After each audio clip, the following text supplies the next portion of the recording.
Welcome back. Good morning, friends. I am JP sir, English teacher and motivational speaker from Guru Kripa Career Foundation, RKपुरम Kota से। Friends, आज हम पढ़ने वाले हैं बहुत ही इंपॉर्टेंट टॉपिक, वह है how to fill in the correct form of the verbs का रिमेनिंग पार्ट, यानी रूल नंबर 6 to 10। ये हमारा बचा हुआ पार्ट था, इसको आज हम क्लियर करने वाले हैं। तो आइए देखते हैं सबसे पहले रूल नंबर 6। रूल नंबर 6 जैसे कि दिया हुआ है, यदि वाक्य में व्हेन दिया हुआ हो और व्हेन के बाद V2 दिया हुआ हो तो दूसरे वाक्य में पास्ट कॉन्टिन्यूस टेंस का यूज करें। पास्ट कॉन्टिन्यूस टेंस यानी कि was were plus V first में ING का यूज करें। आइए देखते हैं एक एग्जाम्पल, जैसे कि व्हेन द फोन और इसके बाद दिया है खाली स्थान, और खाली स्थान के बाद में ब्रैकेट में दिया है रिंग। अब आगे दूसरा वाक्य दिया है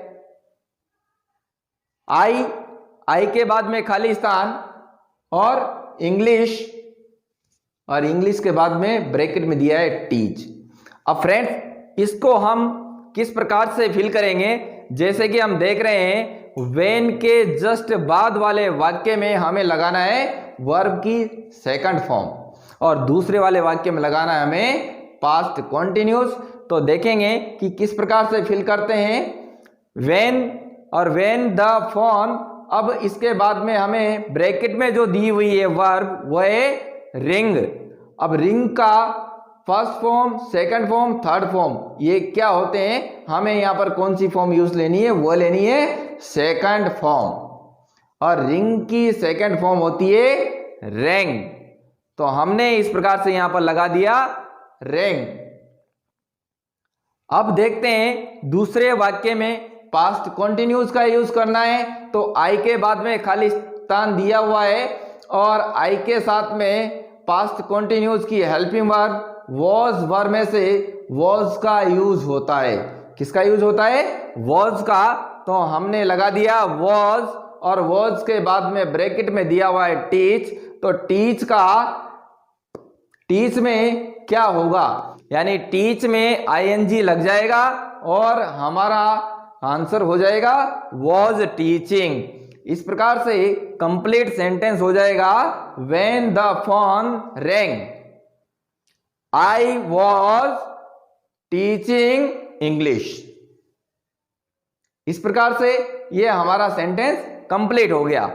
अब आगे भी इसमें दिया हुआ है रूल में कि व्हाइल से जुड़े हुए दोनों वाक्यों के साथ पास्ट कॉन्टिन्यूस टेंस का यूज करें। तो एक एग्जाम्पल इसका भी हमें देखना है। आइए देखते हैं। जैसे एग्जाम्पल गिवन है व्हाइल तानिश, और उसके बाद में खाली स्थान वीडियो, और उसके बाद ब्रैकेट में दिया है मैक। आगे दिया हुआ है आई, और आई के बाद में खाली स्थान और इंग्लिश, ब्रैकेट में दिया हुआ है टीच। दोनों वाक्यों में पास्ट कॉन्टिन्यूस का यूज करना है। तो तनिष्क के साथ भी हेल्पिंग वर्ब वॉज वर्ब में से सिंगुलर सब्जेक्ट है तो यूज होगा थर्ड पर्सन सिंगुलर नंबर के साथ वॉज का, और मैक में लग जाएगा ING, ई हटा देंगे और लगा देंगे ING। तो हो जाएगा, हमारा आंसर हो जाएगा वॉज मेकिंग। और जो दूसरा वाला वाक्य उसमें आई के साथ भी वॉज का यूज होता है, तो आई वॉज और टीच में लग जाएगा ING, तो आंसर हो जाएगा वॉज टीचिंग। इस प्रकार से ये हमारा दोनों एग्जाम्पल कंप्लीट हो गए और कंप्लीट सेंटेंस हो गया। इसका कंप्लीट सेंटेंस एक बार देख लेते हैं। While Tanish was making video I was teaching English. ये रूल नंबर 6 बहुत ही सिंपल है, इसमें कुछ नहीं करना, हमें थोड़ा सा हमारी अंडरस्टैंडिंग को बढ़ाना है।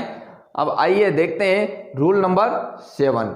रूल नंबर 7 जैसे कि दिया हुआ है बाय प्लस पास्ट की एडवर्बियल आने पर पास्ट परफेक्ट टेंस का यूज करें। अब किस प्रकार से यूज करेंगे वो देखते हैं हम। जैसे कि एग्जाम्पल नंबर 1 दिया हुआ है दे, और दे के बाद में दिया हुआ है खाली स्थान the green trees by that time, और ब्रैकेट में दिया है कट। अब इसको किस प्रकार से फिल करेंगे, यानी कि बाय प्लस पास्ट एडवर्बियल आने पर पास्ट परफेक्ट टेंस का यूज करना है। नॉर्मली हमें पता है, तो पास्ट परफेक्ट का फॉर्मूला होता है, यानी कि उसकी जो वर्ब होती है हेड प्लस वी थर्ड। तो यहां पर जो ब्रैकेट में दिया हुआ है कट, उसको किस प्रकार से फिल कर देंगे कि कोई भी सब्जेक्ट आए, यहां पर कोई प्रॉब्लम नहीं है, हेल्पिंग वर्ब एक ही है, कौन सी, हेड, और हेड प्लस वी थर्ड, यानी कट का third form, first form, second form सारा कट ही होता है, कट कट कट, इस प्रकार से। तो यहां पर हमारा आंसर हो गया हेड कट। ये बहुत सिंपल है। और दैट टाइम जो सिग्निफिकेंस है उससे हमें पता चलता है कि बाय के बाद में दिया हुआ है दैट टाइम, तो उससे हमें पूरा पता चल रहा है कि इसमें पास्ट परफेक्ट टेंस का हमें यूज करना है। इस प्रकार से हमारी थोड़ी सी अंडरस्टैंडिंग बढ़ा करके हम इनको यूज कर सकते हैं। फ्रेंड्स, एक बात का आपको ध्यान रखना है कि रूल नंबर 7, रूल नंबर 12 और रूल नंबर 13 ये बाय प्लस टाइम वाले रूल्स हैं। तीनों को आप एक बार साथ साथ पढ़ लेना, यानी कि रूल नंबर 7, 12 और 13 ये बाय प्लस टाइम वाले रूल्स हैं। इनको आप अच्छी तरीके से समझ लें, इनमें कंफ्यूजन आपको नहीं होना कि कौन से रूल में किस प्रकार से आपने बताया है। ओके फ्रेंड्स, अब आइए देखते हैं रूल नंबर 8 में दिया हुआ है यदि वाक्य में ऑलरेडी दिया हुआ हो तो आवश्यकता अनुसार has, have, had plus V third का प्रयोग करें। फ्रेंड्स, यदि वाक्य में ऑलरेडी दिया हुआ है तो हमें यह समझ लेना होगा कि इसमें हम क्या फिल करेंगे। जैसे कि आपको एग्जाम्पल जो दिया हुआ है वो देखिएगा आप। एग्जाम्पल ही के बाद में खाली स्थान और दिया हुआ है his work and went to the cinema, ये आपको दिया हुआ है। अब जब ही के बाद में आपको रूल बता रहा है कि रूल के अकॉर्डिंग वाक्य में ऑलरेडी हो तो has, have, had plus V third में से हम ये सिलेक्ट करेंगे कि जो पीछे वाला वाक्य है उसके साथ वाला जो दूसरा वाक्य है वह कौन से टेंस का है। अब जैसे बाद में दिया हुआ सेंटेंस है उसमें दिया हुआ है वेंट टू सिनेमा, तो वेंट कौन सी फॉर्म है, सेकंड फॉर्म, और इससे हमें ये पता लगता है कि ये लास्ट वाला जो वाक्य दिया हुआ है पीछे वाला ये दिया हुआ है पास्ट इंडेफिनिट में, तो आगे वाला भी पास्ट में ही रहेगा। तो हम उसमें क्या भरेंगे, हेड प्लस वी थर्ड। इस प्रकार से हम ये वाला एग्जाम्पल इसका कंप्लीट करते हैं।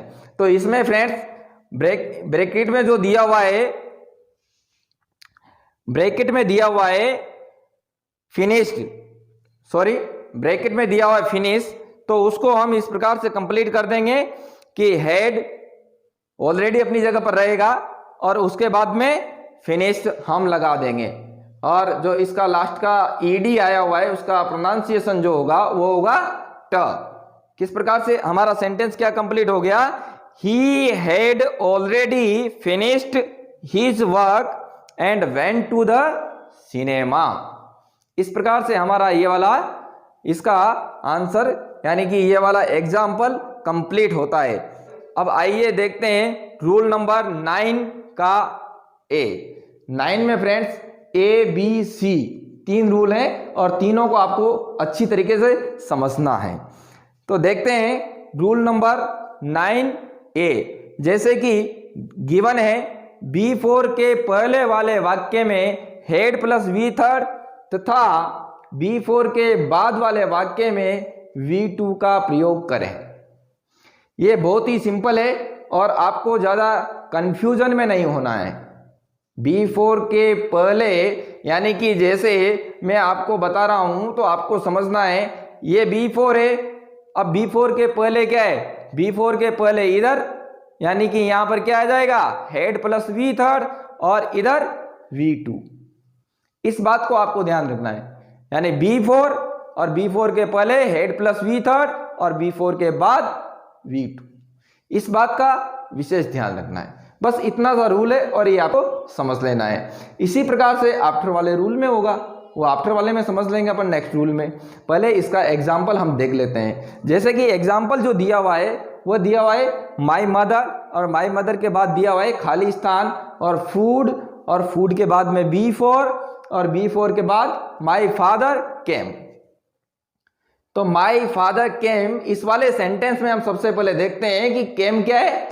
वर्ब की सेकंड फॉर्म, यानी B4 के बाद वाले वाक्य में क्या दिया हुआ है? V2 दिया हुआ है। और जाहिर सी बात है कि हमने जो अभी रूल पढ़ा था उसके अकॉर्डिंग B4 के पहले हमें क्या लगाना है? Head plus V3। तो हेड लगा दिया। अब हेड के बाद में वर्ब की थर्ड फॉर्म, जैसे वर्ब ब्रैकेट में दी हुई है कुक, तो कुक की थर्ड फॉर्म होती है, पहले भी बताया था, कुक्ड, COOKED, कुक्ड। इस प्रकार से हमारा कंप्लीट आंसर हो गया और हमारा जो कंप्लीट सेंटेंस है वो हो गया my mother had cooked before my father came. हमें देखना है rule number 9B। Rule number 9B भी फ्रेंड्स इसके समान ही है, उसमें कोई दिक्कत नहीं है, वो आफ्टर वाला है। तो इसमें जैसे दिया हुआ है कि B4 के पहले वाले वाक्य में हेड प्लस V3 का प्रयोग, तब B4 के बाद वाले वाक्य में V2 का प्रयोग। यहां पर रूल नंबर 9B में आफ्टर के पहले वाले वाक्य में V2 तथा आफ्टर के बाद वाले वाक्य में हेड प्लस V3 का प्रयोग करें। इस प्रकार से फ्रेंड्स अब आइए देखते हैं इसका एग्जाम्पल जैसे कि दिया हुआ है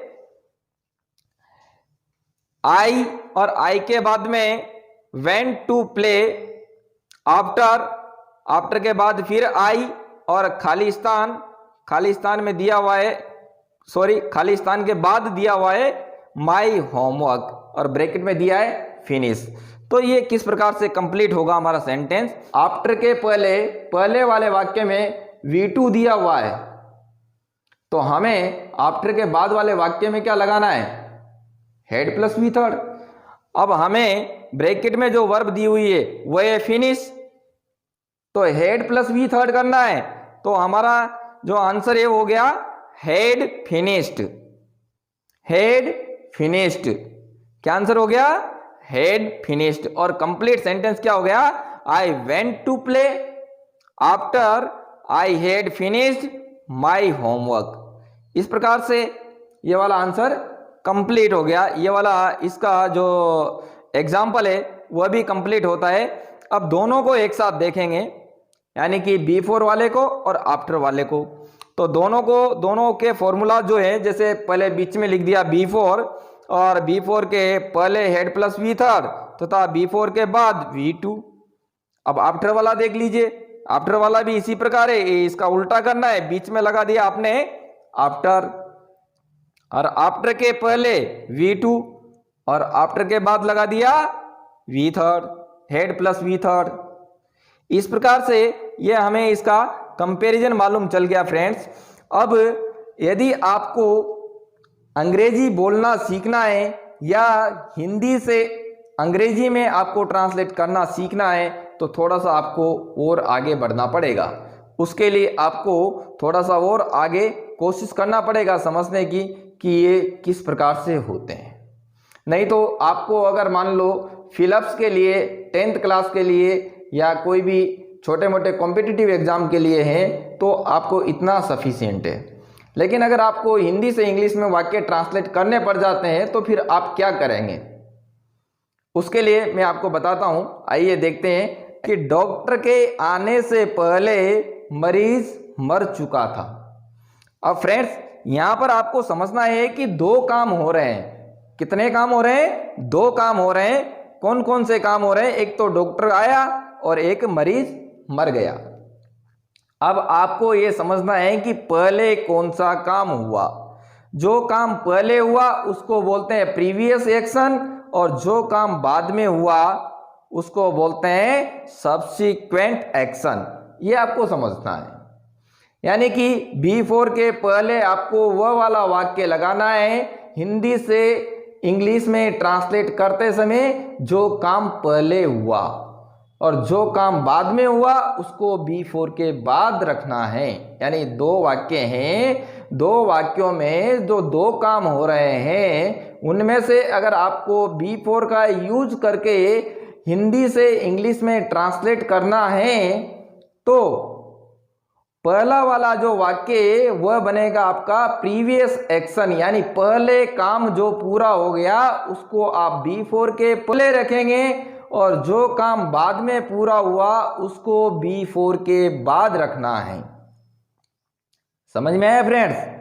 आइए देखते हैं नेक्स्ट एग्जाम्पल। जैसे इसी वाले एग्जाम्पल को हम आफ्टर में चेंज कर देते हैं, यानी कि यहां पर जहां पर B4 का यूज किया वहां पर हम आफ्टर का यूज करके भी इस वाले सेंटेंस को बना सकते हैं। तो सेंटेंस में पहले क्या काम हुआ, यानी कि मरीज के मर जाने के बाद डॉक्टर आया, यानी कि the doctor came after the patient had died. अब पहले कौन सा काम हुआ, प्रीवियस एक्शन कौन सा है? प्रीवियस एक्शन है मरीज के मर जाने का, यानी पेशेंट तो मर गया था, डॉक्टर उसके बाद में आया था। तो प्रीवियस एक्शन क्या हुआ, रोगी के या मरीज के मर जाने का। तो आफ्टर वाले वाक्य में प्रीवियस एक्शन को आफ्टर के बाद लगाते हैं, और जो सब्सीक्वेंट एक्शन होता है यानी बाद का काम उसको हम आफ्टर के पहले लगाते हैं। आफ्टर के पहले सब्सीक्वेंट एक्शन, सब्सीक्वेंट एक्शन यानी जो काम बाद में हुआ उसको आफ्टर के पहले, और जो काम पहले हो गया था उसको आफ्टर के बाद लगाते हैं। यानी कि ये सेंटेंस एक बार और देखते हैं, द डॉक्टर केम, यानी कि ये कौन सा एक्शन कहलाएगा, ये कहलाएगा हमारा सब्सीक्वेंट एक्शन, यानी ये काम बाद में हुआ था लेकिन इसको आफ्टर के पहले लिखा जा रहा है। और द पेशेंट हैड डाइड, ये काम पहले हो गया था लेकिन इसको आफ्टर के बाद लिखा जा रहा है, यानी मरीज के मर जाने के बाद डॉक्टर आया। अब आइए देखते हैं नेक्स्ट एग्जाम्पल। नेक्स्ट एग्जाम्पल दिया हुआ है, I had reach the school before the bell rang. मैंने यहां पर कंप्लीट सेंटेंस को पूरा कंप्लीट करके दिया है आपके लिए, आपको केवल मात्र समझना है कि इसमें क्या है कि वाक्य किससे बनाया, B4 से। किससे बना रहे हैं, B4 से। अब B4 से जब हम वाक्य बना रहे हैं तो B4 के पहले हमें कौन सा एक्शन रखना है, B4 के पहले रखना है प्रीवियस एक्शन, और B4 के बाद लगाना है हमें सब्सीक्वेंट एक्शन। और जो हमारा हिंदी सेंटेंस है वह क्या है कि घंटी बजने से पहले मैं स्कूल पहुंच चुका था। अब यहां पर यह समझना है कि पहले कौन सा काम हुआ। एक बार फिर हिंदी वाक्य पर गौर करें, घंटी बजने से पहले मैं स्कूल पहुंच चुका था, यानी कौन सा काम पहले हुआ, मेरे स्कूल पहुंचने का काम पहले हुआ। घंटी कब बजी, मेरे स्कूल पहुंचने के बाद। तो इस वाले वाक्य में B4 का यूज करके हमें बनाना है। तो कैसे बना, जैसे कि आप देख रहे हैं, I had reach the school before the bell rang, यानी कि द बेल रैंग ये कौन सा ये सेंटेंस कहलाएगा, मतलब वाक्य का कौन सा पार्ट कहलाएगा, ये कहलाएगा सब्सीक्वेंट एक्शन, यानी ये काम बाद में हुआ है। अब इसी वाले वाक्य को हम आफ्टर से लगा करके देख लेते हैं। यानी आफ्टर लगा दिया आपने, तो आफ्टर के पहले आपको क्या लगाना है, आफ्टर के पहले आपको क्या लगाना है, इस चीज को समझना है, और आफ्टर के बाद आपको क्या लगाना है कि आफ्टर के पहले तो लगाना है आपको सब्सिक्वेंट एक्शन, और आफ्टर के बाद में लगाना है आपको प्रीवियस एक्शन। यानी मेरे स्कूल पहुंचने के बाद घंटी बजी, मेरे स्कूल पहुंचने के बाद घंटी बजी। यानी पहले काम क्या हुआ, मेरे स्कूल पहुंचने का, और बाद में क्या हुआ, घंटी बजने का। अब यहां पर आफ्टर से हम वाक्य को लेकर के ट्रांसलेट कर रहे हैं इंग्लिश में, हमें लगाना है इसमें आफ्टर का यूज करना है। तो पहले लिखेंगे द बेल रैंग, यानी घंटी बजी। ये काम कब हुआ था, बाद में, लेकिन यहां पर आफ्टर लगा रहे हैं तो ये काम को हम कब लिखेंगे, आफ्टर के पहले। आफ्टर लिख दी, आफ्टर के पहले लिख दिया हमने द बेल रैंग आफ्टर। अब यहां से I had reached the school, I had reached the school, ये वाला काम कब हुआ था, पहले पूरा हुआ था, लेकिन ये आफ्टर लगा करके लिखेंगे तो इसको लिखते हैं बाद में। यानी कि मेरे स्कूल पहुंचने के बाद घंटी बजी। अब आपको प्रीवियस एक्शन और सब्सिक्वेंट एक्शन समझ में आ गया फ्रेंड्स। इस प्रकार से आप इनका यूज कर सकते हैं। बहुत अच्छे तरीके से आपने ये समझ लिए हैं। फिर भी आप और एग्जाम्पल लेकर के देखते हैं, तो एक दो एग्जाम्पल आपको और बता देता हूं।